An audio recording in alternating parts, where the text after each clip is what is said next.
అయింది. నేనైతే ఈరోజు నెల్లూరు చేపల పులుసు అయితే పెడుతున్నాను.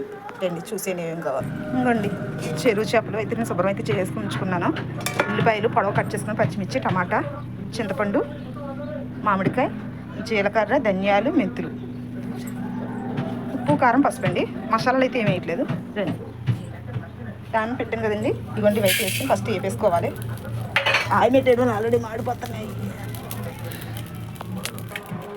చూసారు కదా.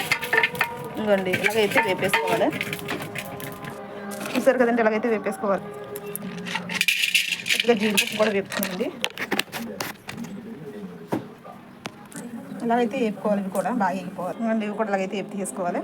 ఇప్పుడు ఆయిల్ చూసారు కదా, ఆయిల్ అయితే తీసుకోవచ్చు.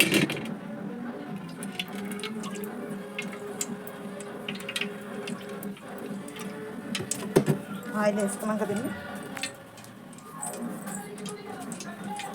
మళ్ళీ ఒక అర స్పూన్ ధనియాలు, కొద్దిగా జీలకర్ర వేసి ఫస్ట్ అయితే వేపుకోవాలి.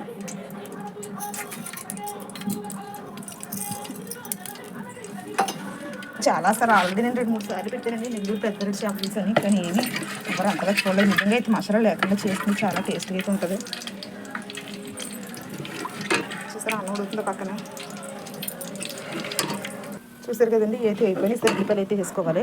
ఉల్లిపాయలు వేసుకుంటానండి. చూసారు కదండి ఉల్లిపాయలు వేసాను నేను. పచ్చిమిర్చి అయితే వేసుకోలేదు. ఇదిగోండి పచ్చిమిరకాయలు అయితే వేయలేదు. ఈ లోపు మనం వేసి ఉంచుకున్నాం కదా, అయితే పౌడర్ చేసుకుని ఉంచుకోవచ్చండి. చూసారు కదండి ఇందులో టమాటీలు కూడా వేసుకోవచ్చు. ఇందులో టమాటీలు కూడా వేసుకోవచ్చు. చూసారు కదండి ఉల్లిపాయలు అయితే బాగా వేగిపోయినాయి. ఇప్పుడైతే మనం చింతపండు పులుపు అయితే వేసుకుంటున్నాం. నేను అప్పుడు ఈ వీడియో 3 సార్లు చెప్పాను, మీకు ఆల్రెడీ చెప్పాను. ఈసారి చూసి నా వీడియో లైక్ చేయండి ప్లీజ్. ముందైతే రెడీ పెట్టి తీసుకున్నాం చింతపండు పులుపు. ఆల్రెడీ ఉప్పు, కారం, పసుపు కూడా దాంట్లో అవి కూడా వేసుకుంటాం.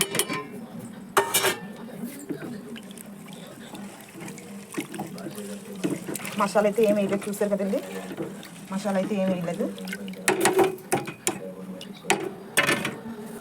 మరి మామిడి ముక్కలు అయితే ఇలా రెడీ పెట్టుకున్నాను. ఈలోపు మిక్స్ పెట్టేసుకోవచ్చు.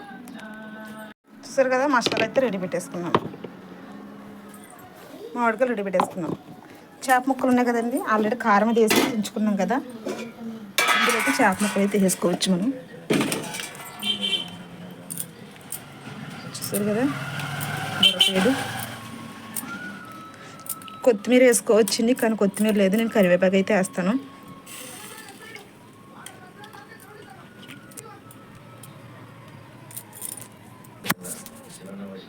చూసారు కదా ఈ ముక్కలు కూడా అక్కడ ఒకటి వేసుకోవచ్చు.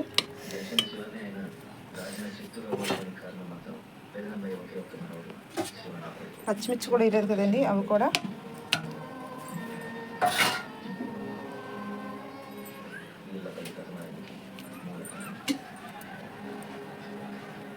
ఈసారి అయితే మాట్లాడేద్దాం. ఇంకొంచెం చూస్తారు కదా చేపల పులుసు అయితే అవుతుంది. ఇంకోండి ఇందాక పొడి అయితే చేసుకున్నాం కదా, ఆ పొడి అయితే జల్లేసాను నేను.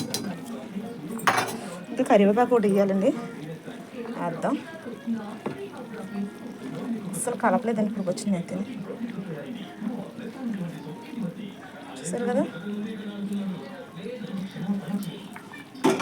చేపల పులుసు అయితే నిజంగా టేస్ట్గా ఉందో చూడాలంటే. చూసారు కదా కరివేపాకు అయితే ఇదిగోండి. కొద్ది ఉడికితే అయిపోయినట్టే. చూసారు నూనె ఎలా తేలుతుందో అలా తేలాలి.